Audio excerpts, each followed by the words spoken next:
everybody, welcome back to the show. Today's episode is with Dr. Ravi Komatireddy, who is an internal medicine physician and also the CEO and founder of Daytona Health.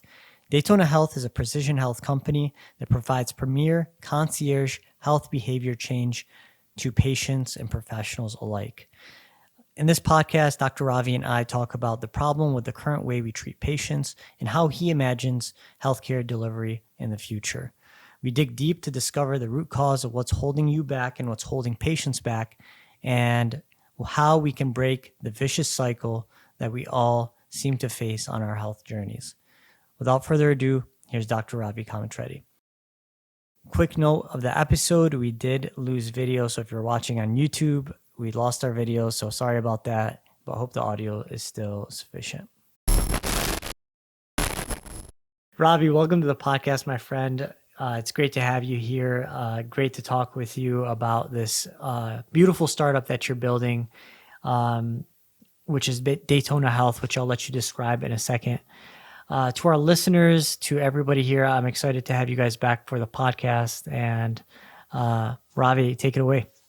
Yeah, thank you so much. So Ravi Komatireddy, a pleasure to be here, Rami, with you and to join the halls of all these other great thinkers that you have on the podcast.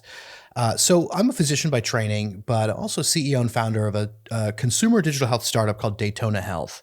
Now, our mission is really simple. It's to maximize health span through precision behavior change. That's a lot of words. I can unpack all that and tell you exactly what it means. But yeah. Well, that's that. I mean, simple in theory. That's a great summary. And I love that. Simple in theory. Why did you start this company, Ravi? In my opinion, it is the only avenue worth going down to plot a future for health for the population of the world that makes any sense to me. I mean, I started this because as a physician, most of us in our training and our clinical experience, and even regular everyday people, we know that a lot of all these diseases, and this is all supported by evidence too, I'm not making this up, right? So a majority of these diseases that we suffer from are diseases of lifestyle. They're either overtly related to lifestyle or indirectly. So the biggest bang for buck, and to be super clear on what I mean by biggest bang for buck, like biggest bang, the most benefit for buck by the resources invested would be to help people upgrade their lifestyles and improve things like sleep, exercise, nutrition, and not just those things, but also mindset, mindfulness, time and stress management. These are the holy grails of what we know will either prevent these cardiometabolic diseases that we all hate and that we see so much, and are growing and are actually impacting our lifespan, right? I mean, our lifespan is decreasing in the United States, mostly from these cardiometabolic diseases, diabetes, stroke, heart disease, obesity. These are lifestyle diseases. So the biggest bang for buck really means improving those areas that will help prevent, at least improve, and in some cases, in a lot of cases, even reverse the processes that in our bodies that create and result in these diseases. So I'm just concerned. I'm really concerned as a physician, and most of us know this. Most physicians and normal people are intuiting this themselves. They're like, hey, yeah, if you ask a normal person, what do you think contributes more to how you feel, your performance at work and with life, reaching your goals, and your health? They'll say, yeah, I don't sleep very well. I'm stressed. I don't manage time well. It's like what I'm eating and my exercise. It's 2022. Like, the evidence is in. We all know this. And I've known this throughout my career, even through other startups. We knew that the behavior change was the holy grail. It's always just seemed like such an insurmountable barrier to cross, like an impossible problem on the dream list. It's going to Mars. Well, the thing is, people are working on going to Mars, right? So it's not so impossible. I mean, so this is a goal that is difficult, but just because things are difficult does not mean that they're not worth pursuing. So really, when it comes down to all the things that we're doing in the healthcare space, if we're not working on behavior change, if we're not ultimately helping people impact these areas of their life, we're not really making a dent in any of these diseases. We're just taking a treat the symptoms approach instead of taking a functional medicine root cause approach. And it's time. It is time, my friend, to start taking a root cause approach and treating these things with the right tools, the right experts, and the right techniques. And that's what Daytona Health is, right? That it is the company. It is a startup that houses all those three areas, those three things, right? The right tools, the right techniques, the right people to deploy coaching in a way that can help improve people's lifestyles and really improve health span. I use that word because when you really think about it, health span is ultimately what everyone actually wants. They want to live longer, but they want to live well. They want to succeed at work. They want to succeed with their relationships, hit the goals that they want to in life, be clear about what those goals are, manage their stress, and they also want to avoid or at least improve the diseases that are getting in the way. That's really what these diseases are, right? If you think about it, the reason people don't want to get rid of their diabetes is not just because they want to maintain their vision and not lose limbs. It's because it blocks them from reaching their goals in life.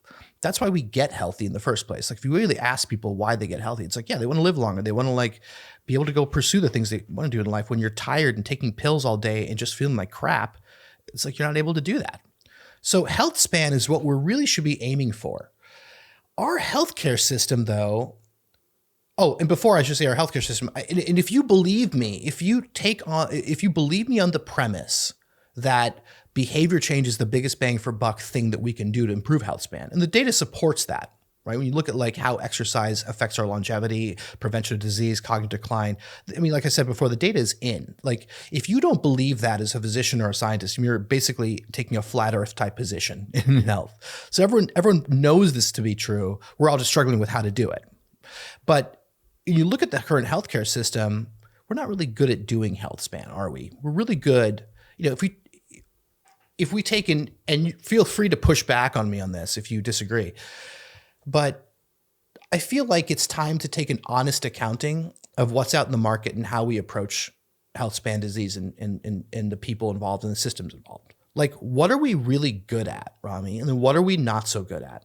So let's start positive, right? If you look at doctors, the healthcare system, that whole kind of pharma industrial complex, if you will, it's credit where credit's due. We are really good at reactive medicine. If you get into a car accident, there's a high chance that compared to just 50 years ago, you'll survive. If you take a gunshot wound, it's amazing the kind of technologies, the surgical skills, the systems that come into play literally within minutes, right? That can save your life. Absolutely amazing, astounding. Everything from vaccine development, amazing. The timeline involved. I mean, we can talk about the politics of it, later and the profit margin, all that stuff. But like I said, credit where credit's due. Being able to create vaccines that fast, that have the efficacy that they do to prevent those COVID complications is amazing. It's a real triumph of science. Okay, but what are we not so good at? Well, our population is being ravaged by preventable illness, and our system isn't really set up to prevent those illnesses. We're not so good. And primary care, I'm looking at you when I say this. It's primary care, for example, is basically failing. I'm going to get some comments on this for sure, but I'm just looking at this objectively. This is not a personal attack on primary care physicians. Primary care as a whole. I think you're going to get a lot of acknowledgement. Yeah. I mean, it's just let's look at the data, right? What are we doing with primary? What are we actually doing? You could make a case it's primary failure. We've basically been unable to deliver the types of interventions, which is behavior change, that we know can improve and delay and even reverse the largest burden of disease, cardiometabolic, to the most people at the place where they need it the most. And where they need it the most is really key, because health does not happen within a 15-minute Zoom call on Teladoc, nor does it happen in a clinic visit. Would you agree with me? I mean, it's these things, these behavior change decisions, sleep, exercise, nutrition, the rest of it. These are these small decisions that we're making that accumulate every day. And those decisions are being made at home, around the dinner table, where we choose to go to lunch, how we manage our days and our schedule. So like you spend a very small amount of time. On average, the average person, if you see your primary care physician 4 times a year, that's an hour. That's an hour of actual FaceTime. But like all your health decisions and the things that happen that determine your longevity are happening in all the other minutes of the year. There's only 520,000 or so minutes in a year. Like how many of those minutes are you spending in front of a doctor, right? So it makes no sense. And so we're using pharmacology. So in pharmacology, some of it works really well, but it's not a substitute. If we created a pyramid structure, like the base of that pyramid has to be these lifestyle issues. So we're not trained to do this as doctors. We're not good at it. We've been failing to do it. And so we have a populace where we keep throwing pills at these things, yet the incidence of these diseases is going up. And I would say we're good at keeping people from dying from them. That's what we're really good at.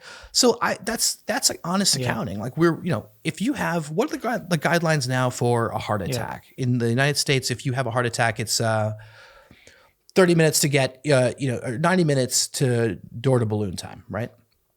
So like event to balloon time, that's amazing. That's great. Good on cardiologists for doing that. But I'm worried about the other part, the health and prevention part is what we're really failing at. Right. Yeah, I think you're touching on I think that we've all probably experienced working as primary care doctors. I think that we know what we're doing is sick care, urgent care, chronic disease management.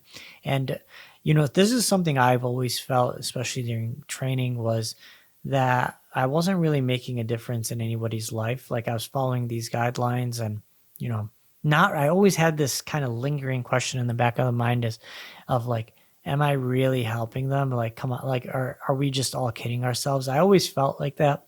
And because I knew that for some issues, there was just such deeper causes, like poor sleep. There's certain underlying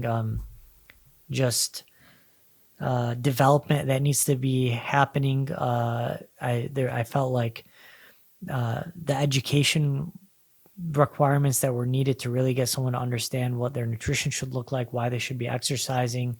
I felt like I would need hours with a patient to really truly help them, and not feel like I was kidding myself. And I don't know if other physicians have felt like this or not, but I think that this was something that actually contributed to a lot of burnout for myself, because I always just felt like what I was doing, like, am I just like some kind of glorified social worker? What am I like? Am I really making a difference? Am I just kind of handing out medications and making myself feel better because I'm following the guidelines? Like, when deep down I know that there's much more that's needed here. And I truly don't know if others feel like this. Maybe they do, maybe they don't. But I think to some degree, I think most doctors in primary care can probably agree to some 100% they're feeling like that. What was your personal experience? Did you have a personal experience that led you to want to start this? Yeah, it's the weird condition of the human species that it's like we have a blind spot when it comes to ourselves. So let me start with the statistics. So this has been one of my estimates, but it's been somewhat validated if you look at how many people actually exercise and eat well. It's about 93% are kind of following. 93% of people do not follow like the guidelines as we know them. So if you just take a look at, then you mentioned guidelines. If you just look at like guidelines, European Society of Cardiology, the major organizations, diabetes, et cetera, baked in those guidelines with a lot of evidence is behavior change first, right? So if you talk about like lipid control, the first part of that is lifestyle, blah, blah, blah. So lifestyle always is baked into our guidelines because it's like consistent with the evidence. We are not following those guidelines. We're really selective about those guidelines that we follow. That being said, it's hard to coach yourself. So even though we know as doctors that's the problem, I was in that 93%, right? So there are about 5% of people, and we all know these people, we're probably friends with some of them, who are just on top of it. They take care of their stuff. They've got their mindset. They're annoying to when they go out to party with us because you're going to have to go to a restaurant. They're going to be a pain in the ass. They're going to go, well, is there this option or that option? They're high maintenance. the reason they're like that is they're really conscientious about it. They value it. They value themselves. They value self-care. They don't ever seem burned out. They seem to be able to handle all this stuff. And you're like, what are they doing so differently? And we can talk about that later. But basically, I'm not one of those, right? I was in the other part, like everybody else, that's struggling. I was struggling with weight. I was struggling with my own lipids, my hypertension. There was a time in my life where, I was chief medical officer, co-founder of 2 digital health startups that were funded simultaneously, still seeing patients and trying to still do research in digital health. And I was burned out. I mean, I was on no sleep, driving back and forth between a hospital and then, San Francisco for one startup and San Diego, the other startup. And I was grouchy, annoyed. My blood pressure was in the 200s. I was probably insulin resistant, all those things. And all of those things now, I think that drove it home, right? When you become a patient, you understand how the healthcare system treats that. When I went to my primary care, the first thing that happened was, here's lisinopril 40 or whatever, which was, not inappropriate given the magnitude of my blood pressure at the time. But it's like, that's the default move. I have an array of medications and I'm going to make myself feel good by prescribing them. And I have a very limited time. So to a doctor's point of view, it's like, look, I don't know how to change behavior. It's like talking to a brick wall. And that's what one of my good friends is a cardiologist has literally said that to me. He's like, hey, look, I don't know how to change their behavior, right? Like it's hard. It's like talking to a brick wall. And it's like, what? So as a physician, you're faced with this impossible choice. You're like, what can I do in these 15 minutes to at least try to make a dent? That at least I feel like I'm following the guidelines. I feel like I'm doing something for this guy, right? And it's a couple of prescriptions for this stuff. It's like, here, take this, go improve your sleep, and some counseling, 3 minutes or whatever. So I was I've been on the giving end of that. You always want to feel like you've done something. Yeah, there's no docs who are out there who are like mustache twirling, malicious, dickheads, right? I mean, they're in the business to try to make a difference. So I give them the benefit. There are some. There are some. I've luckily never had to deal with those. But you're right. There are some who are just not as conscientious and are a little bit malicious even. But I think, but I think I've been on the giving end of that story, of that speech. Like here's your 3 minutes of counseling. Here's the scripts. We'll see you in 3 months. But the game changes when you're on the receiving end. And when you're on the receiving end, it's very different. Now, as a physician, I can kind of interpret the information differently than like a normal person who just may not have the medical training. But the bottom line was, I was like, I need to make a change here. Like, this is not going to work. It's not just going to work for it. It wasn't because of my diabetes risk and my MI risk. All that stuff is true. But most people, and even physicians, 50% of physicians don't exercise and eat right. That data comes out of the UK, out of a huge survey of 12,000 physicians. So even we're not doing it. I'd bet it's higher than that. I bet you it is too. So it's like we're not following these guidelines, and I was like, this is not. There's something missing here, right? I mean, it's not about just my disease risk. It's about my work performance, my mood. My ability to think clearly and prioritize. Like the person I want to be is not consistent with, alcohol intake and not eating right and poor sleep. So it's like I'm staring at this data and everyone at some point in their lives, it's like the pain has to exceed a certain threshold to where they actually do something about it. Right. So it's like that's what happened to me. It just became so painful to be living in that state. I was like, okay, these changes have to be made. And, I had to employ help to get those changes. Right. So it's like this idea of coaching and this idea of other people who are experts in behavior change, employing those people in a structured way to help you rewire your thinking and your actions was not only the right move, but it proved to me that this was doable. And, Daytona is an attempt to build a system to help scale it as well. Who's your ideal patient, and what are they coming to you and saying? Right. Because I imagine, someone slightly more conscientious, someone looking for feedback, someone willing to take feedback. I'm guessing someone that's coachable, I would, quote unquote say. Yeah.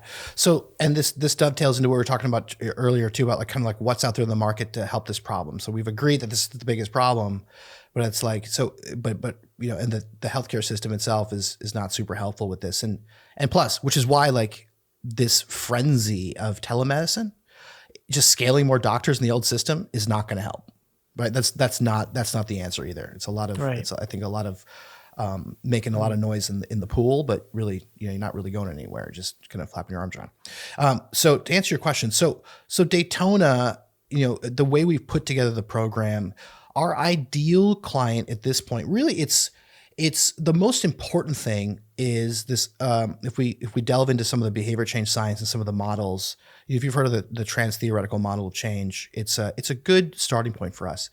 And people go through these different stages, or they're modeled to go through these different stages. So one of these stages is, are you pre-contemplative? Like, do you want to change? We talked about that pain threshold. Is this a point in your life where you're like, I got to do something? Whatever happened, like maybe you had a heart attack, maybe you just got rejected on enough dates and you're just tired of being single, whatever it is, right? Or you're like, hey, I ran the Framingham risk calculator and it's like a number that I'm not happy with. Whatever that event was, or series of events, it's like someone's decided, I don't know how to do it, but I got to do it. I got to do something. And that applies to lots of things in our life, right? Not just health, but we kind of move through these phases. But there are some people who are pre-contemplative. These are the people who don't want to change right now. If you're not willing to make a change, we're not really a good fit for you. We weed those people out, and we do that through kind of an initial call that we have with people. But we're looking for people in that contemplative phase. And that contemplative phase is like, no matter where you are in that phase, we can take you. So it's like there's demographic features, I think, of our current kind of membership, but they are conscientious. They do want to make some change. The important thing is some of them do not have any of these chronic diseases yet. They're kind of that pre-diabetic phenotype. They're just conscientious. They don't want to slide down that road, and they can kind of feel themselves getting overstressed, overworked. They usually some of the other half do have some disease. They're like starting to gain some weight. So they're like in that 40s, 50s, 60s range, males and females who are super busy, overextended, who are burned out, who know they got to do something. They typically don't need to be lectured that, hashtag food is medicine. They're like, I know that. I don't have 5 minutes to like sit down and take care of myself, right? I'm taking care of kids, spouse, house, finances, work, everything. And I don't know how to structure this in a way. Typically, they've tried things before. They've tried weight loss apps. A lot of our members have already have Pelotons and Tonals. Tonals are not being used. The Pelotons are mostly being used to dry clothes and hang clothes after being washed. So and that brings me back. That brings me back to the other things in the market, right? I mean, it's where digital health really is kind of stalled, and they've invested in the digital health ecosystem. They have a smartphone, they have apps, they have all the tools, they have access to Fitbits and all the other stuff. But this is my main problem with this, and going back to your question of why we started Daytona. It's because I feel like we're the missing wheel in this whole puzzle, or of this car that we're driving. Digital health so far was designed to be, this innovative way of approaching population health, helping people be empowered with their own data and their own health and make better decisions. But the fact is, what we've stalled at is we're really good at doing a lot of tracking and logging and creating devices that do that, and sending reminders, recipe apps, fitness apps, exercise apps. There's 1,500 exercise apps in the store right now on the Apple Store, right? So the problem is the underlying assumption for all this stuff has been a little bit wrong, right? Just giving people data does not reliably make them change their behavior long term. And that's been the fundamental learning here. So a lot of our ideal clients, they already have apps. They've got a Fitbit, they got an Apple Watch, they're counting their steps. They have the water tracking app. All that stuff is nice to have, but it's not fundamentally changing your behavior. That is a very in-depth process that takes months and a dedicated team that we apply, right, at Daytona. So those are our initial customers, right? Those are people. And our vision is for everyone with a smartphone to have access to what is the coaching process like? Right. Like, how do you get someone to complete a behavior change? Right. What does that look like? Yeah. So that's a good question. So how does the whole thing work? And so how does it work? And then how are we different, right, from everyone else that's out there? So we start with that discovery call. So that call for us is really helpful. It helps us determine what stage of change you're in. And so the people who just aren't ready, like, hey, that's cool. The smokers that don't want to quit, like, hey man, that's cool. Keep going. If you ever change your mind, here's our card. Give us a call, right?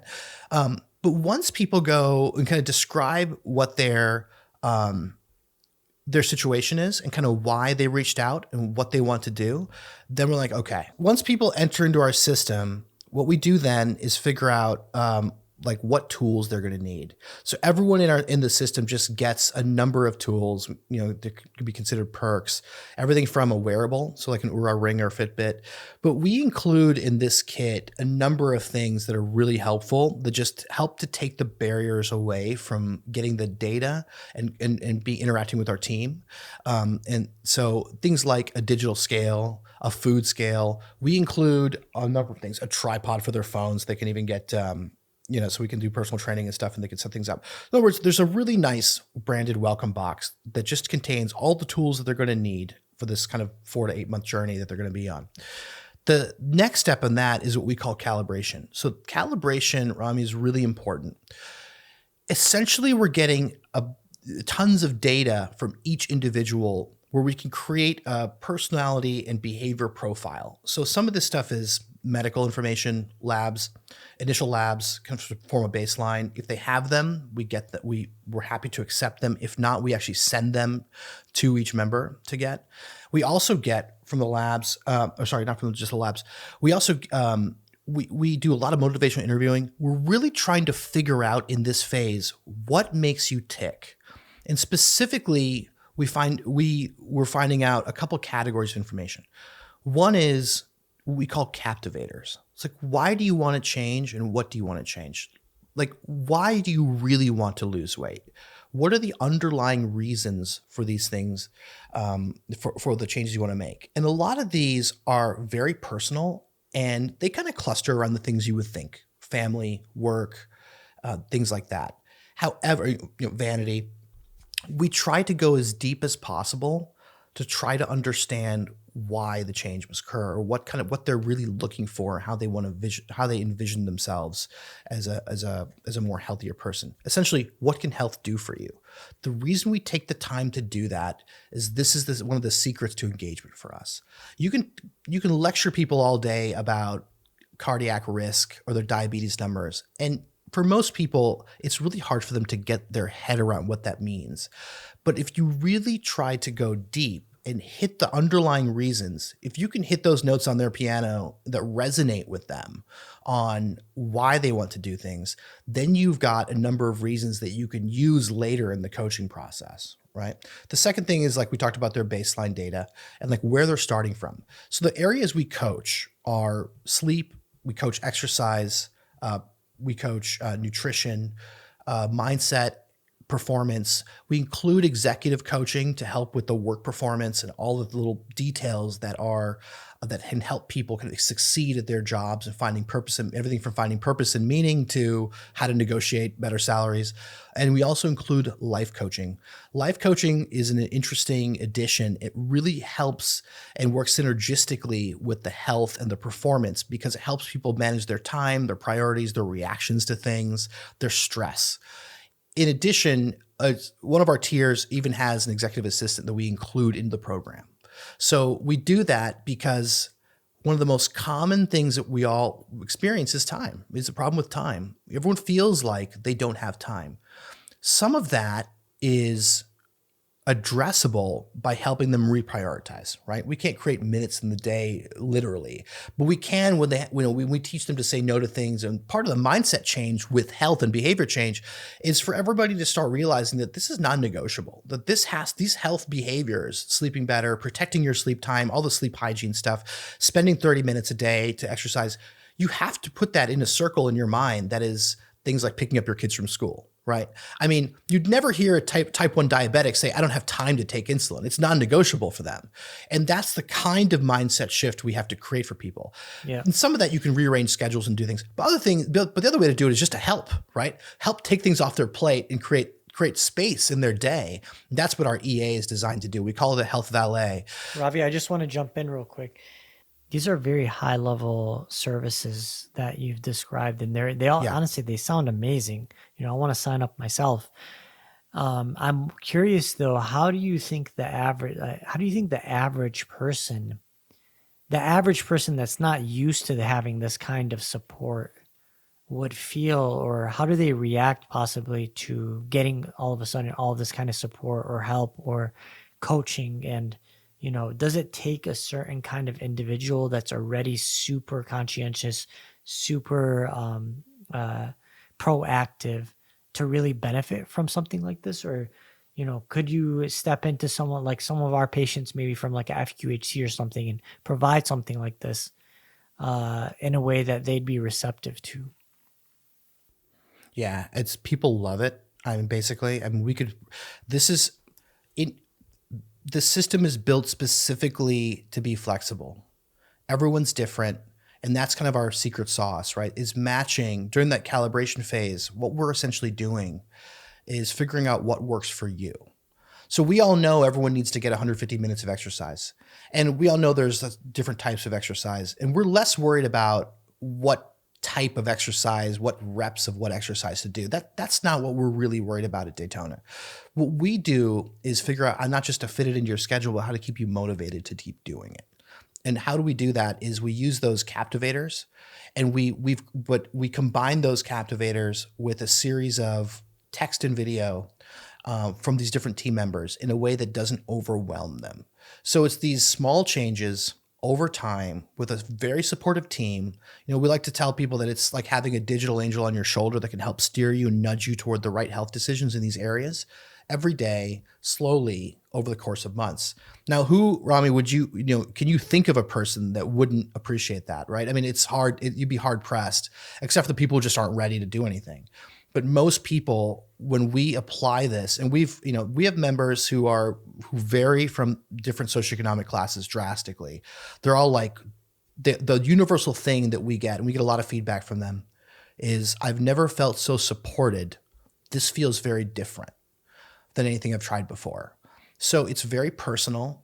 It's very calibrated to what their specific things that they care about, the types of behaviors they need to change specifically. But more importantly than that, it's the idea of how you tell them is different based on their personality, what they care about, what behavior change techniques work on them.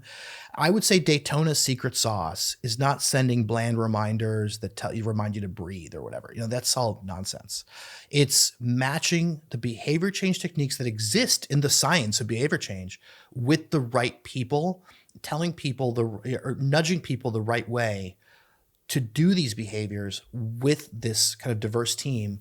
And that's also, It's a very personal experience from what you've described, which is something that's very much lacking in digital health. yeah, that's right. And so it's essentially like, think about like having to eat a taco salad with your hands, right? It's very difficult to do that.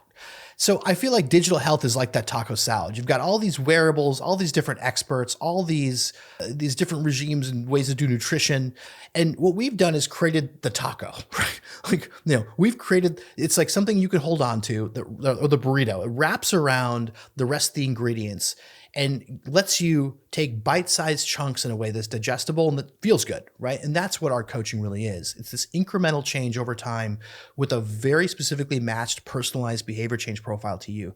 And that's our secret sauce. Like, our IP is there. It's like, what kind of people respond to what kind of behavior change techniques? That's what's been missing in all of digital health. Everyone, and by the way, the rest of the digital health ecosystem, the tools, guide our coaching. So we look at their wearable data. It tells us what they've been doing and how they've been progressing in those areas that we're coaching. But it's not just that data. It's not just labs. Like, there's a lot of motion right now in getting precision labs. Well, that's great. Labs tell you about what your risk factors are.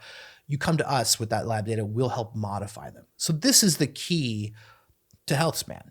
This is how, we take people who have never been in a gym before. We call them rescues, that never, that have been struggling with things like obesity and blood pressure and kind of mindsets and negative beliefs, all those things. We can deal with them. we love working with them actually because you can see such huge changes. But we also take people on the other end of the spectrum, right? The high performers, the ones who are like, hey, I got to get my mile time down. I'm running an ultra marathon or doing a Spartan race. Cool. We can take you too. Interesting. And how do you measure that? Like, how do you measure that?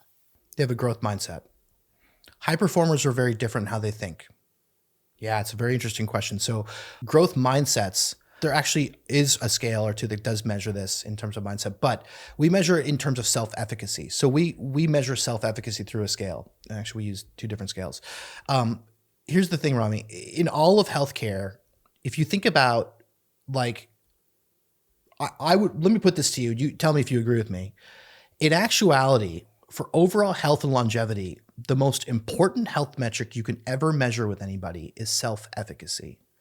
See, if people don't have some sort sense of control and agency over their health destiny, it'll be very difficult for them to take the meds, be engaged with their healthcare system, feel like they can make a change, or get motivated to maintain a long-term sustained change.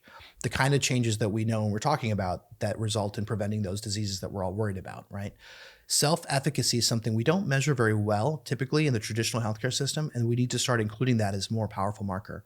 And so the way to answer your question further, people who are the high performers have high self-efficacy. They're highly conscientious, and they have a very interesting difference in how they view themselves. They don't have a problem investing money and time and resources in themselves. They don't see that as a waste of time. To them, it's like obvious. They're like, why wouldn't I invest in self? I'm really valuable. They intrinsically know they have this self-worth. They're like, I'm smart, I'm capable, I am worth improving. That's how they see themselves. The kind of things they tell themselves, that's the narrative inside their mind. So when it comes to us, they're looking for results, right? They're like, will I get results or not? They don't care about the price. They don't care about, they calibrate to results. It's a very interesting question you ask, because I've been noticing this more and more. Everybody else who's just not there yet. So that's a mindset, right? You can adopt this mindset with training. Everybody else, they're suffering from still a little bit of guilt about investing money in themselves, taking care of themselves. They're still like, oh, I don't know if this will help.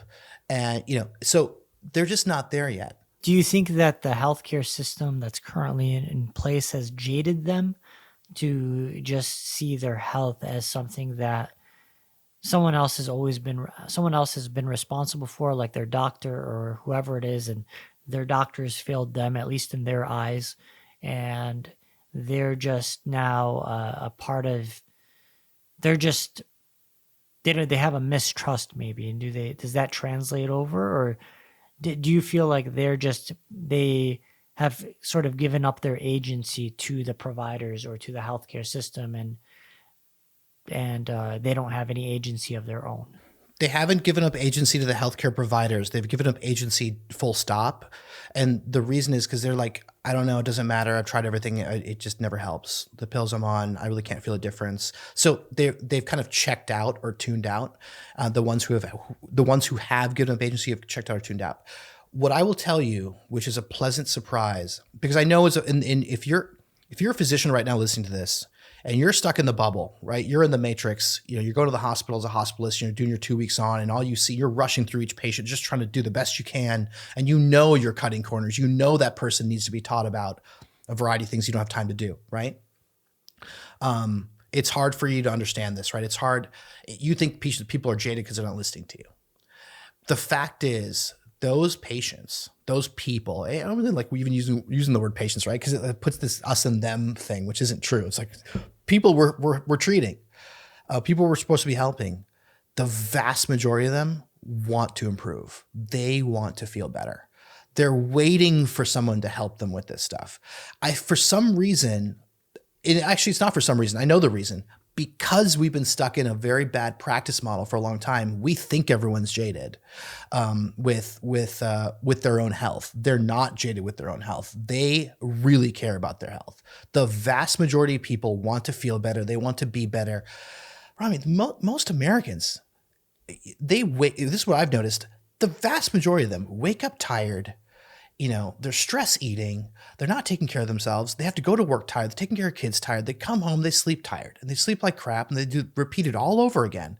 So you see all these behaviors, the drinking, the anxiety, the doom scrolling on TikTok. These are all just escapist behaviors, right? This is to deal with the anxiety. They're stuck in this vicious cycle. They want someone to help them or a team to help them get out of this vicious cycle into a virtuous cycle. So the good news is that they do want help and they'll accept help. And they're like, yes, oh my gosh, this is what I've been looking for. Like someone to just guide me through it. Now, the second part of the answer to this question is they are jaded. Yeah, they're pissed about healthcare. Most people are really disappointed and pissed about healthcare. And that's going to get worse because, especially since the Cures Act and the ability to be able to see the bills. So now they're financially aware of that 15-minute visit, which didn't feel so good, kind of felt like my doctor didn't even really talk to me or wasn't that helpful. Wait, he charged what for that, right? When that bill comes through, now they're even more pissed. It's like I'm paying for this stuff, I'm paying these insurance premiums, and it's like I'm getting very little out of it. Well, yeah, let me also ask you this. I think that Americans, I think in general, we've been trained to think of our healthcare as something that we're entitled to because we have insurance. I think that a lot of the frustration of many doctors is that their patients are, I don't want to put words in people's mouths, but that there's a sense of entitlement from patients because patients are paying a huge amount every month for this insurance. And the patients feel that because they're paying so much for the insurance, they're entitled to excellent care, which of course they don't get in the traditional healthcare system. So there's this sense of like, well, I'm paying all this money for it. I'm supposed to be getting excellent care. Why aren't I? And why should I go spend money elsewhere as an added service if I'm just going to get crappy care anyways? Well, the thing with that is, I think there's two things there, right? So I think you're right, and I think there's a sizable population that does think that way. But I think there's 2 points there that are really interesting. One is, I think that's changing. I think it's pretty clear now, especially after COVID, where again, lifestyle change and this cardiometabolic disease was the biggest risk factor for COVID complications, right? Which is explains some of the death rate that was really high in the United States, but no one ever talked about it for some reason. But I think that people are even more disillusioned and they're investing in themselves. Like in 2022, people are buying Pelotons. They're getting gym memberships. There were underground gyms going on, right? That's how bad people wanted to go. They're investing in digital health devices. Like this is coming from a place that's telling you people care and that they will spend money around it because they want to feel better and get the benefits, right? So I think that's changing. I think people are sick and tired of being sick and tired. The second part about being entitled, I think this is part of a larger shift that also has to happen is that you're responsible for your healthcare. It may not be your, is Dr. Patty Barrett, one of our advisors, one of my really good friends, a cardiologist whose scripts went through the digital health program with me there. Patty says, it's like, it may not be your fault. Like you may be genetically predisposed to having but it's like your responsibility, like no doubt about it, right? It's like it's still your problem and you have to take care of it. I think everyone is understanding now. And to be honest, this is, again, my opinion. What Scott Galloway said is true. The NYU professor of marketing, he's talking about health insurance is a scam. I mean, look, you're paying a lot. Can you educate? I am not familiar with this. Can you say a little bit about this? Yeah, I mean, he was at South by Southwest and talks about how he was just on stage talking about kind of trends he sees in the future. He's like, health insurance is a scam. And in a lot of ways it is. So, of course it is. At least definitely in preventative primary care. Yeah. 100% it's a scam. So let's just think about this differently and let's propose an exit off this. If you think about the current healthcare system with its pharma, with its health insurance, all the payer nonsense, all that stuff. Because I hate when even people say payers. The real payers are patients, right? Like regular people are the real payers. But anyway, think about it like a highway. Like, has this ever happened to you where, have you ever been on a highway and you crest over like a hill and you look at Google and it says there's like a crash or a like big slowdown coming up, and you're just like, oh man, this is going to suck. Like it's not there yet, but you know you're kind of driving into it. You crest over a hill and you see it. So like you're looking at the highway and like 3 miles or 4 miles down, you can see everything's just at a standstill. And you're like, oh, this is going to suck. It's going to be another 3 hours. That's like the typical healthcare system now. That car is someone going through like year after year. Like every mile you're driving is like everyone's on that highway. Like it's just going to start sucking at 60 or 70, right? When you have to pay more and you're on meds now and all the stupid bills and the crappy healthcare system where no one talks to you or explains anything to you, no one helps prevention.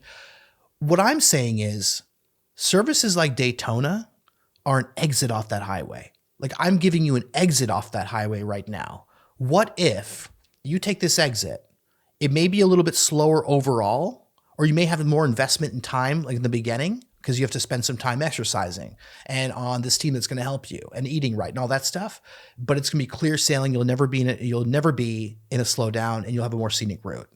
You know, that's what I'm offering. What I'm saying is, okay, if we could surround everyone with a smartphone, with a consumer system like this that huddled together all the right tools, you know, this ultra personalized coaching techniques that we've developed, and all the experts that you would need, which doctors are part of that team.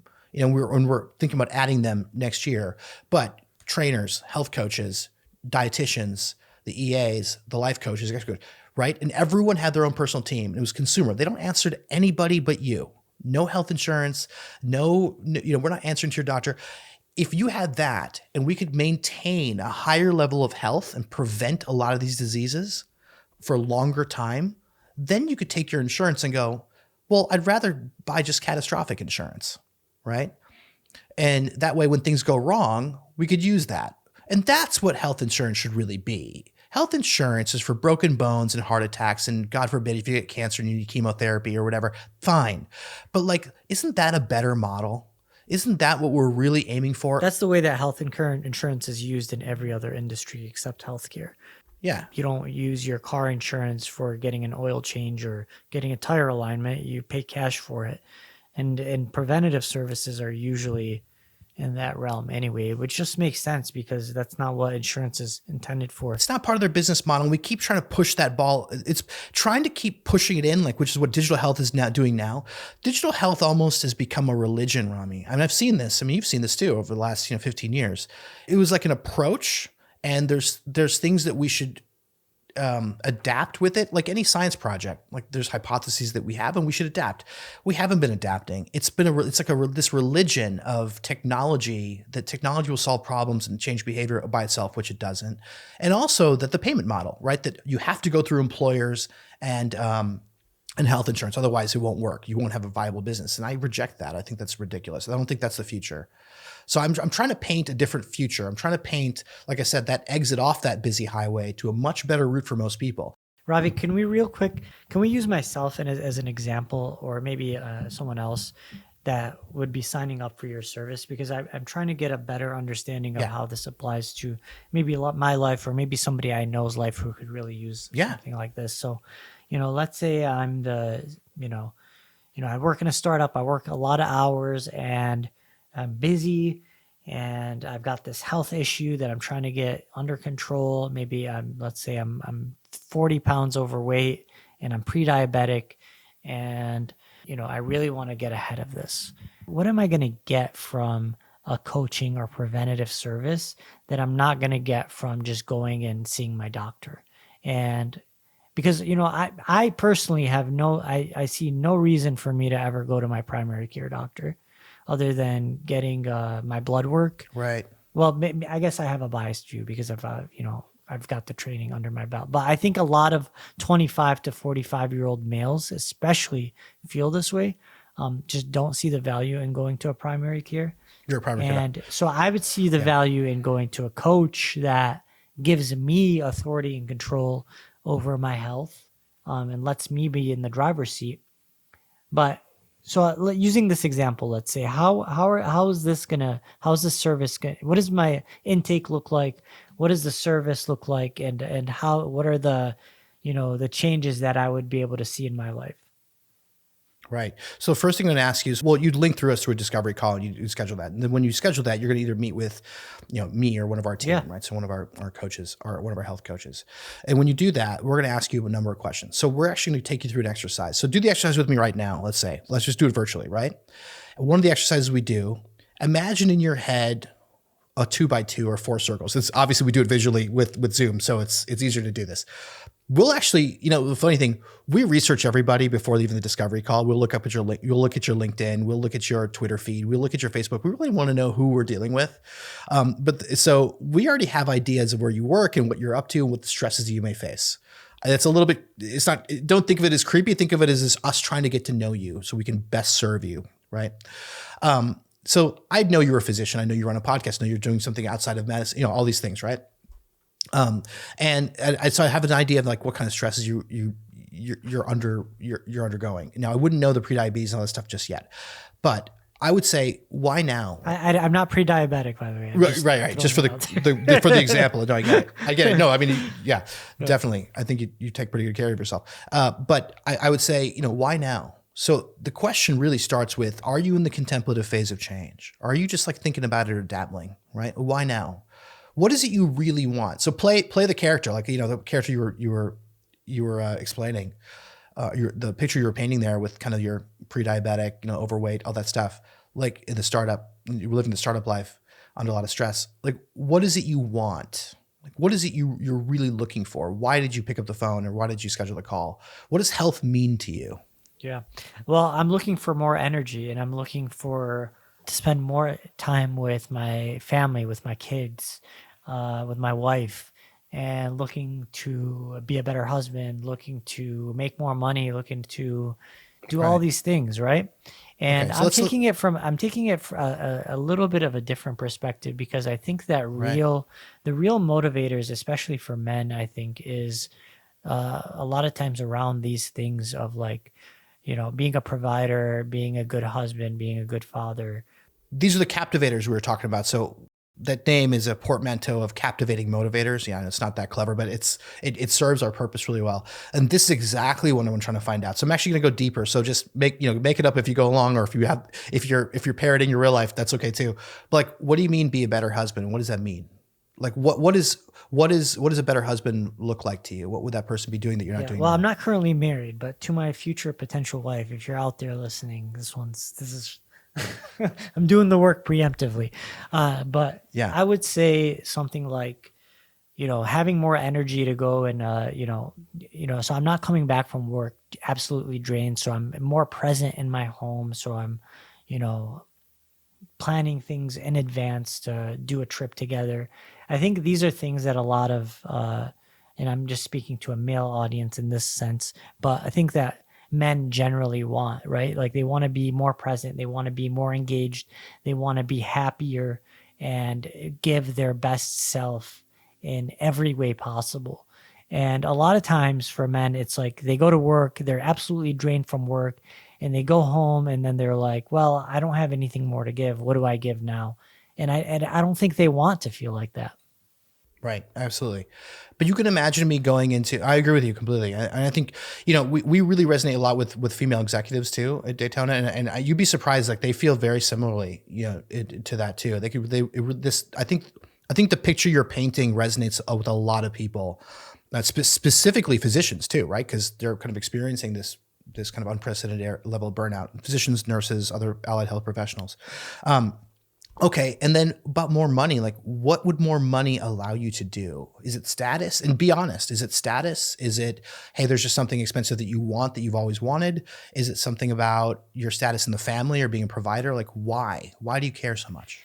Yeah, I mean, I wouldn't say I'm a purely financially driven person. I think that I'm driven by many other things, but of course, financial health and being able to provide for my family, being able to provide for my family's future, being able to put away money, invest money for my family's future, for my kids' future, and being able to buy nice things and have nice experiences with that money is, of course, something that's important to me. And having the ability to give back. When you have money, you're able to. I think a lot of people underestimate how much money actually does give them freedom to then really pursue their purpose and give their gifts to the world.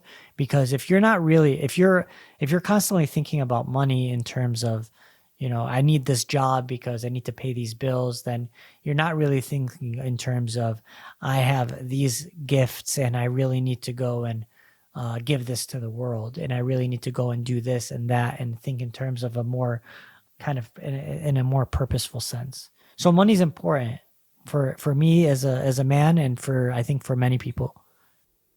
So this all makes sense to me. And you could imagine that the other things you mentioned as well, like your characters mentioning, like we would go even deeper into this. So I'd ask you about the money, I'd ask you about the things you're talking about. But then I would say, okay, so how do you feel where do you feel like your health is now? And I'd say, what do you feel like is getting in the way about your health? Like what you perceive as your health getting in the way of achieving these things that you want?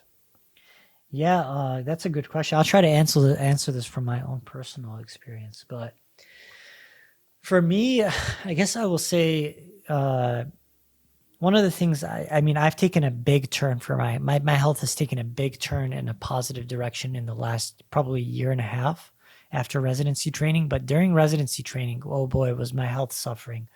And, I could hardly get up in the morning on most days. I wasn't motivated. Had a lack of purpose, lack of direction.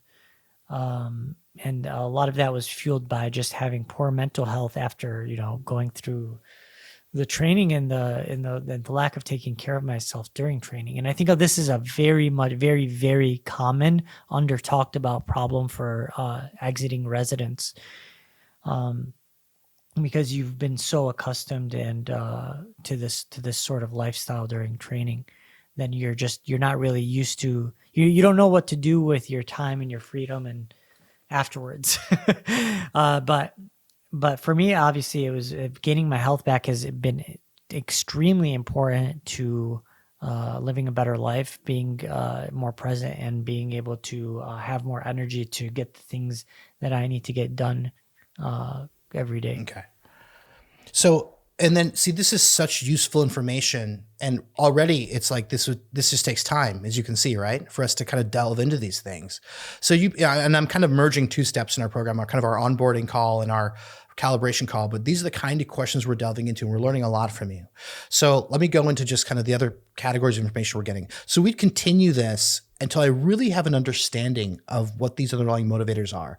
The second thing is your personality profile and your psych profile. And we have standardized scales that we use to kind of get, what's your grit score, like all these things that we have you fill out that give us the context and information about how you think about things, how you think about stress, how you handle difficult situations, the forces in your life, where you're getting information from when it comes to your health, who's influencing you the most, what books are you reading. We usually sit down with your spouse, actually, and kind of get them involved too, because the people who are living with you need to be kind of on board and supportive, right?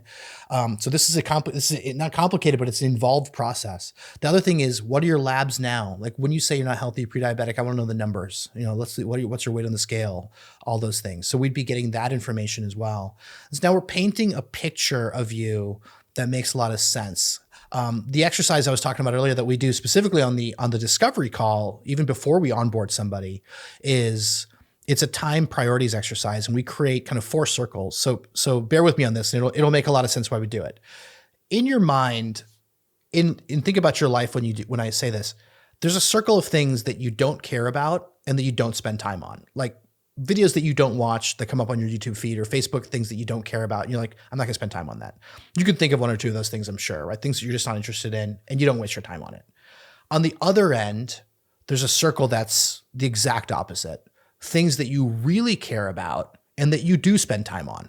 Like, give me one thing in that category for you right now. Things that I do spend time on and that I do care about. Yeah. That you do really care about, and you go, this is priority for me. I always make time to do this. Well, right now it's my business. Okay. So that's right. That's always, something in that priority list. Other things would be my health. I'm 5 o'clock. I'm 5:30. By 5:30 a.m., I'm in the gym every single day. I don't miss a day. If I do miss a day, not every day, but 4 days a week. And if I do miss a day, I make it up, and I very rarely miss days now. So I put that in that group as well. Okay. Then there's two more circles. So that's really interesting. So there's two more circles. The one circle is interesting. It's a circle where things that you don't care about, but you do spend a lot of time in, but you don't really care about them that much. Like they're not benefiting you. I'll give you an example from what I used to do, right? I used to be like big into gaming. Video games are common, especially for the male population you're talking about, which is the age group you were talking about. It's like, we don't really get that much from them, but we do to kind of get sucked in, right? And for some people it's TikTok or whatever, like just kind of scrolling through social media. So you could visualize that circle exists, right? There's like a lot of things so we would consider those things distractions by definition. So like you're spending a lot of time on this stuff, but you're kind of acknowledging that when I think about it, I'm like, it's not really helpful. Mm-hmm. Like it's not really moving me forward in life. Yeah. You would agree that circle exists? Yeah, for sure. Okay. So those are things we can address right away. So if you want to talk about time to exercise, time to food prep, time to take care of yourself, we start addressing those things. That frees up time right immediately, right? And so you'd be surprised how many people have those things in their life. What are the most common things you hear in that circle? Video games, social media, right? Yeah. It's like, scrolling at TikTok. Any other big ones? Friends that are not helpful. Interesting. And it's really important to surround yourself with friends that are moving you forward in life, challenge you, inspire you, are supportive, and tell you the truth, right? But there's lots of people who have friends who are not doing that. You're just going out to party, drinking. They don't really ever challenge you with anything. They're not intellectually stimulating, and they're making you feel bad about yourself. It's a distraction, right? Yeah. There's a fourth circle, and that circle is the things that you say you care about, but you don't really spend enough time on. Now, where do you think, so let's talk about just two of these circles. The one where you said, hey, I care about things a lot and I do them every day. For you, it's exercise. Then this other circle I just mentioned, which is things I say I care about a lot, but I actually don't spend that much time in it. If you look at the week and audit my week, I don't. Where do you think exercise, nutrition, and sleep are for most people? Which circle? Probably in that I say I care about them, but I don't spend enough time. Most likely. Yeah, exactly. So then it's like, this is a revelation to people because you're like, well, now do you see why you're not getting the results you want? So when you asked about high performers, sleep, exercise, nutrition is in the first circle. I say I care about them and they're not negotiable. I do them. I make the time, you know what I'm saying? So part of our job as coaches is to turn those things that are in the, I say I care, but I don't do those things, into that first circle. We're moving from that circle where we want to be super honest with ourselves. We want to calibrate ourselves to reality. If we really care about something, then we should be doing something about it. If we don't care about it, then it's a distraction. So there's a mismatch, right? So we do this just on the discovery call. Where are these things? And we'll usually use icons. We'll pull the icons from your work or LinkedIn so we can have people move the icons into the circles. And it's a really fun exercise because people, even if they don't join our program or leave with this exercise, it's really helpful for them to look at. They go, yeah, it's actually true. I'm like wasting time on this. I don't care about this, but I'm saying I care about this stuff, weight loss, but I'm not really putting the time toward it. Well, then do you really care about it, right? So how do we move those things to that first primary circle? So you can see just from the kind of questions we're asking, I'm asking you, it's a lot of information that comes in: personality profile, contextual data, your wearable information, what tools do you have at home, who do you hang out with, what's your baseline health stuff, and the whys, the captivators. Why is it you want to change? Now I'm armed with all the information I need to first send you that kit. So like the tools that you're missing, we'll send them to you. Don't worry about it. They'll just show up at your door and you'll have them. The next kind of the coaching phase, at the end of that calibration phase for us, is now our coaching team figures out the team that would work for you. And also coach figures out, Rami's the kind of person who is super competitive, doesn't really like to collaborate as much, is really sensitive to streak mechanic, for example, doesn't really care much for trophies and badges, does like status, et cetera, et cetera. Yeah. You've been analyzing me, man? No, I'm not. I'm not. I'm a physician, right? I'm not as. I mean, I kind of orchestrate all this stuff, but we have experts in the company who do this really well. Those are somewhat accurate. So, right? Oh, really? Okay, yeah. Maybe I have been. So I think now I've got I'm looking at the next 4 months, and we kind of do things in 4-month aliquots. The reason is, takes 4 months to change your physiology, to see a difference, right? You want to see an A1C difference. It takes 4 months. So this stuff takes time. So now I've got why you want to do things. Now we've figured out, okay, what is the exercise now? What can we do? The actual, what does he need to eat? What is he eating now? What does he need to eat? Those are the simple things, like the behaviors you need to change. How are you sleeping now? What can we change in that? And we have lists of these different behaviors, right? And then we know from your other information how you need to hear it. So now we have structured coaching for like week after week after week till we hit that 4-month period. Then we reevaluate and see how you were doing. And we set these SMART goals that calibrate to or moving you toward those captivators. So we'll start measuring. Are you actually at your energy level, right? And some of it's subjective. Some of it we can tell from the wearable, things like that. But so it's like, it starts with your health coach is kind of your QB. So we treat every week as kind of a mini milestone, mini sprint. So, every week we're going to pick an area we're going to coach. We're going to have a video call to kind of calibrate you. And then we're going to try out those behaviors, and you'll receive a combination of video and nudges throughout the week that'll keep you on track. We'll also course correct you. So if we predict that you're going to stray from the optimal behavior, we'll try to get there in time before you even think about it. An example is if our health valet is looking at your calendar, we know you've got 3 podcasts to record and it's already, and you've been traveling the night before, we can figure out that you're probably stressed and tired, right? That's going to be a day that maybe you're more likely to have impulsive eating, especially if we know where you're traveling to, or if you're traveling, you're close to a restaurant that you really like. Those are the kind of things we try to predict. And so we'll preemptively reach out. What does that reach out look like? Like, how do you engage? Like, how would my coach engage me in that scenario? Right. So we always have video, but we have very rich text messaging, and that text messaging, the nudges we create are semantically constructed such that they're emotionally persuasive. Let me put it that way. So would it be like, hey, Rami, don't have that cheesecake at dinner tonight? Or like, what would it be like? No. That's a little bit, that's way too bland for us. So that's yeah, I'm trying to understand, because like, what is it? Just a text message? Let me give you an example of one. Let me give you an example of a nudge that works. We had a member who was, in her 20s, dealing with prediabetes and obesity, struggling, single mom, just, trying to ascend in the world, right? Worked as a bank teller, trying to get promoted. And her captivators was, she's really concerned about her bad eating habits rubbing off on her kid, on her son. She wanted to set a good example, like a deep-seated reason for why she wanted to change, right? And we knew from her personality profile, she's extremely competitive. Like she's ambitious, she's smart, ambitious. She's trying to climb the ladder, right? And she's just like struggling. It's just the good struggle to get there.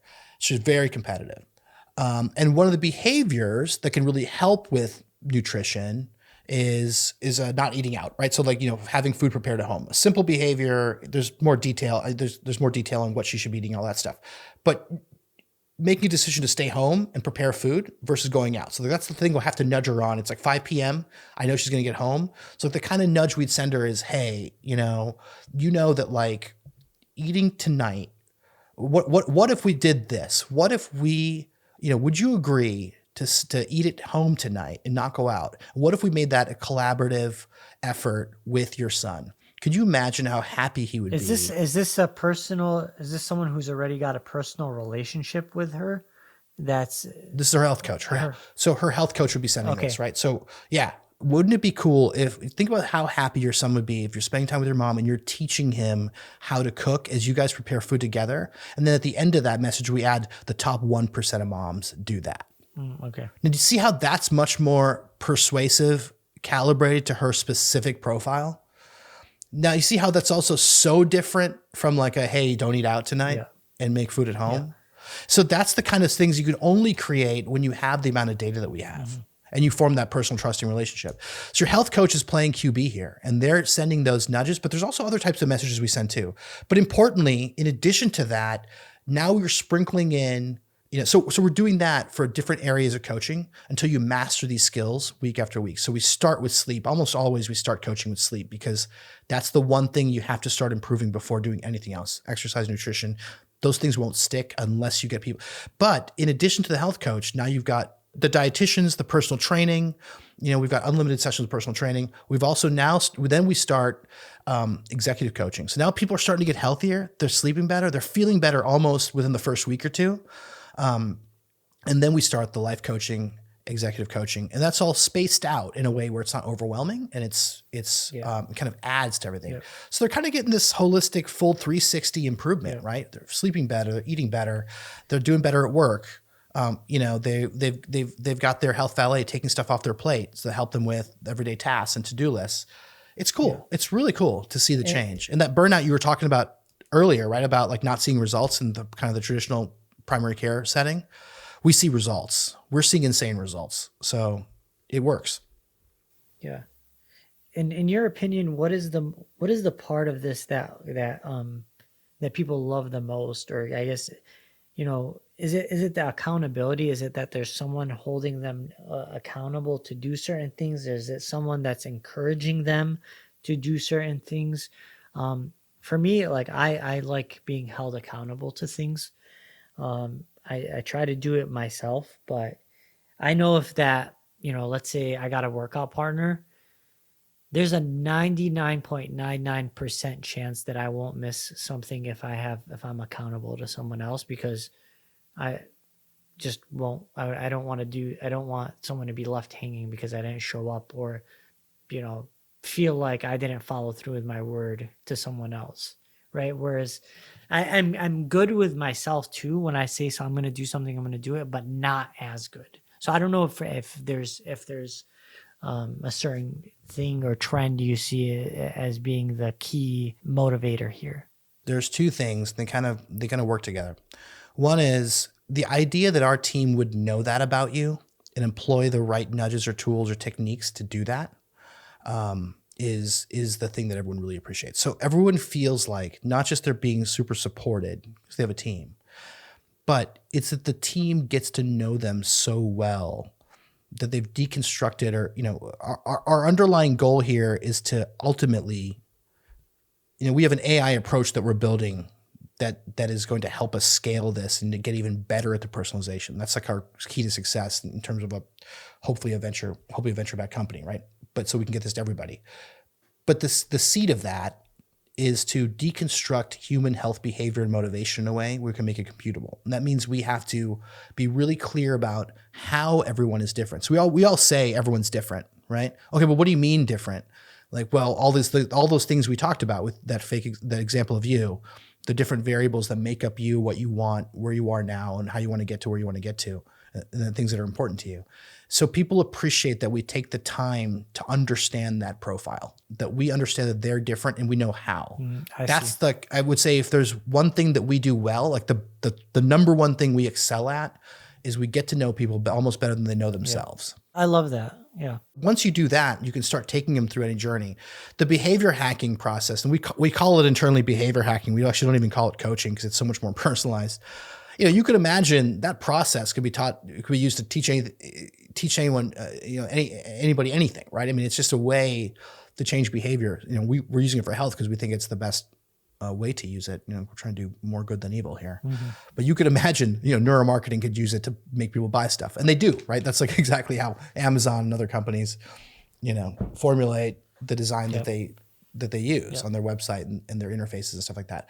But that's what we do. That's what they really like. They're like, they all end up with the feeling like, man, this team gets me. Like they really understand how I'm going to, and sometimes we can surprise them by figuring out, in an analog way, calculating a behavior vector, like predicting what they're going to do before they even do it. They're like, how did you know that? How did you know I was like thinking about McDonald's right now? I'm like, we know you. Yeah. We know on a Friday afternoon how you think, that kind of thing. Now we're trying to make that computable, right? Like our approach here long-term is to use machine learning to help improve the personalization. Because you can imagine with enough data points, we could figure out, create like a behavior graph, if you will, use fancy math to figure out those clusters, what kind of people will respond to the right techniques better, and also start delivering some of these messages and things over, using bots as well as just humans. So some of these messages we send are just attaboys. Sometimes they're just encouragement. That encouragement is really important. It's more important than I thought it was going to be in the beginning. I thought that was going to be cheesy, like just telling people, hey, it's going to be a hard day, but you can do this. Like, you would think sending a message to people like that is cheesy. However, what I'll tell you is, when you're on the receiving end of that message and you feel like someone's got your back, it makes all the difference in the world. When you're busy and you're doing stuff. Yeah. Well, I think it does when it's a human being. I don't know how I'd feel about that if it was a bot or like some, AI sending me a message. You know what I mean? That's an area of research that's really interesting to me. Having experimented with these kind of technologies in the past and seeing the high engagement, even with like elderly people, like Reflection Health, we definitely saw that with the bot that was delivering physical therapy exercises. I think, and this is a whole nother discussion for sure, but one that really interests me. I think I'll say this. I think humans have been talking to machines for 2,000 years or more, probably, right? I think now we've designed machines that are talking back. And I think people are really engaged to them. I think I'm old enough to where I talk to Siri all the time. There you go. Right. So it's, and if you just watch kids do it, right? I wonder how they see them as personas, and people personify, conversational agents. Yeah. And that's been shown now in apps. So it's actually helping people, right? Whether it's mental health and stuff like that. And like Michelle, Zhu over at Juji, the CEO, is kind of pioneering this area of conversational agents. I mean, everyone wants, that movie, Her, right? Everyone wants Samantha from Her, right? This very emotionally intelligent conversational agent that's able to hold conversations and things like that. So, Corey Kidd, another entrepreneur, is doing that with an at-home robot for, post-discharge. And I was like, how long are people talking to this thing? And they're like, hour and a half. So I think this is changing, and I think people really are attuning to these things. I just think you're right, though, in the sense that, I don't think we're replacing health coaches here. I think we're augmenting them, where each individual member, what I tell them is, look, there's going to be a team that's taking care of you. Part of it's bot, part of it's human, whatever. But the point is, the team is working together to get to know you and steer you in the right direction every day. Gotcha. So to answer your question, just to kind of put an end to that, your question about, what you kind of get. So you'd be receiving this kind of coaching from all angles, and you have clear goals, and you're working week after week after week. For 4 months, we redo labs on you, right? We reevaluate your captivators, and you're feeling better. You're doing better. Your pre-diabetes, your A1C is most likely gone down. We've had several people with their type 2 diabetes or insulin resistance go into remission in our program. Your blood pressure's better. So did we hit those captivators? You mentioned more money. What are we doing about that? Did you have salary negotiations? Did executive coaching help you find, maybe you're looking for other job, all those avenues? Did you have more energy? What are you able to do now? Are you more present at home? After like we started meditation with you, all those things. So we reevaluate, like, did we get to where you want to go? Are we heading in the right direction? That to me is pretty comprehensive. We measure results in 3 ways, and tell me if I'm missing something here. There's 3 ways, and there's 1/4 experimental way that we're yet to spin up, but we're planning on. 1, how you feel, subjective, self-efficacy, grit, all those things we talked about, confidence in those areas that you're improving, those captivators, are you closer or farther away? 2nd, we measure in SMART goal completion. So like the specific goals to get you there. Like, if you want to get married as one of your captivators, have you been going on dates? Like, what have we helped you do with that, right? The specific goals. We're at a 90% completion rate now with our current cadre. So we're pretty good about getting people to complete these goals and close the loop there. The 3rd is physiology. Does your physiology reflect you feeling better? Your A1C, your lipids, your blood pressure, your weight, your body, your fat mass, your fat percentage. So we measure all these things as well. They're really important for us to be comprehensive. The 4th thing we're thinking about is, methylation, exploring that area of longevity. So like biological age versus chronological age. Does a comprehensive program like this, give you more years to on your life, right? This is something that we're just thinking through with one of our advisors who's an expert in this area. That to me, Rami, is a pretty comprehensive view of health. I mean, if you're hitting all those 3 things, it's like you're healthier, right? By definition. Yeah. This is a great service, and it absolutely sounds very personalized, and it sounds like, something that a lot of thought and passion has been put into, which I really appreciate.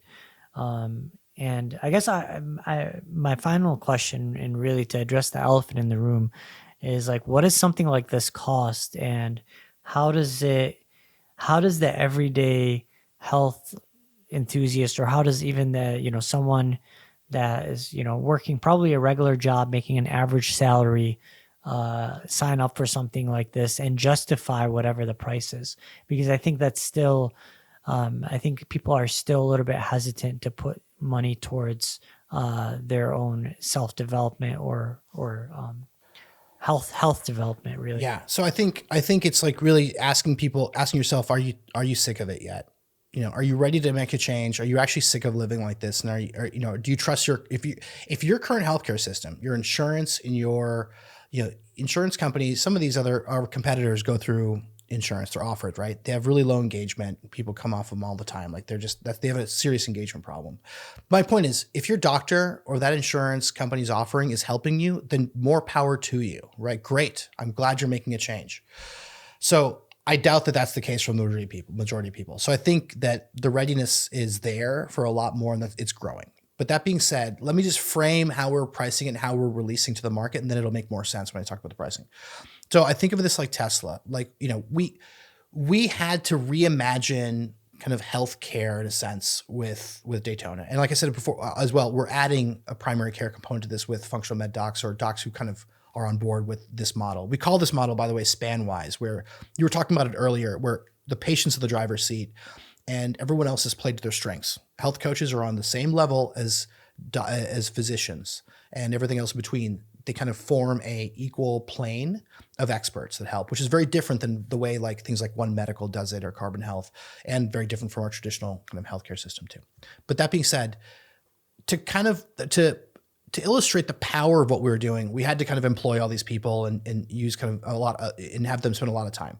In other words, we had to create the Tesla Roadster or the Model S, right? We had to create the premium version so we could show the world, here's the kind of things we can do if you had a team like this. And then we've got a plan to scale it and make it cheaper. So we released, kind of the Model 3 of this as well. So our Model S is right now, we've discounted pricing. It's $1,250 a month.